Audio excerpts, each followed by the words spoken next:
masih relevan dengan video sebelumnya, yaitu tentang memberi sama dengan menerima. Di sini saya ingin berbagi tentang pencerahan yang diajarkan oleh teman saya, yaitu tentang kelimpahan dan kebahagiaan yang sejati. Ini universal atau lintas agama ya teman-teman. Bagus ini teman-teman, silahkan mendengarkan.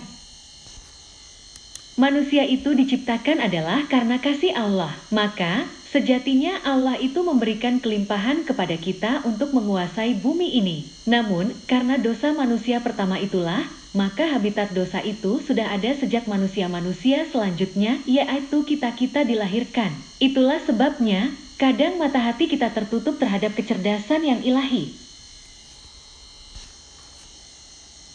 Akibatnya, manusia itu cenderung mempunyai karakter sebagai berikut, merasa diri paling benar, menghakimi sesama, ingin mengendalikan yang lain, ingin merasa aman untuk diri sendiri atau egois. Semua emosi-emosi itu kita namakan energi negatif.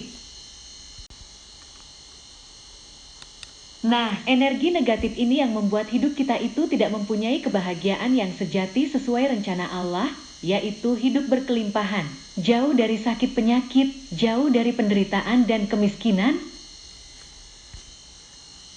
Semua orang pasti merasakan suatu ketidaknyamanan dalam hidup ini, meskipun kadang kita bisa menutupi atau berpura-pura bahagia, tetapi kita tentu tidak dapat menipu diri sendiri. Di sini, saya ingin berbagi metode yang diajarkan teman saya tersebut, yaitu untuk mendapatkan kelimpahan dan kebahagiaan yang sejati, yaitu dengan releasing atau melepaskan keinginan atau masalah-masalah kita. Karena dengan releasing ini kita percaya bahwa sudah ada yang tahu jalannya.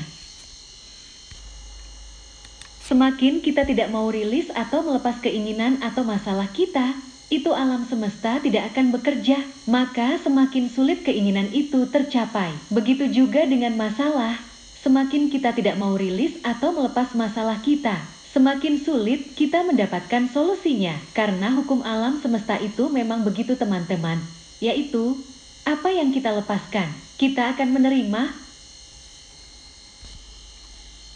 Nah, langkah-langkah untuk melepas atau rilis yaitu 1. Kita harus menyadari bahwa keinginan atau masalah itu ada.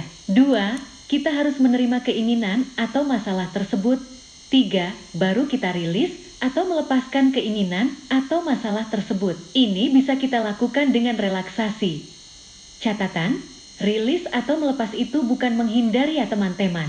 Karena kalau rilis atau melepas itu objeknya harus ada, jadi tidak boleh dihindari.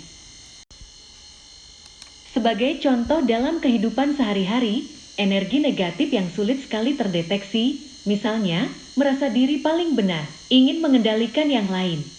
Contohnya, sekarang-sekarang ini kan banyak sekali berita-berita tentang keadaan negara kita yang beredar di medsos atau di grup-grup yang mungkin tidak kita sukai. Sebetulnya, tidak salah kita mengetahui keadaan negeri ini, karena pers itu ada teman-teman, dan jurnalis-jurnalis itu memang mencari penghasilan dengan meliput berita. Mungkin kita sebaiknya introspeksi diri, barangkali kita pernah memposting sesuatu yang kita lupa, yang mungkin saja orang lain tidak sependapat. Jadi memang sebaiknya kita saling menghargai perbedaan pendapat seperti halnya kita juga menghargai perbedaan keyakinan dengan teman-teman kita.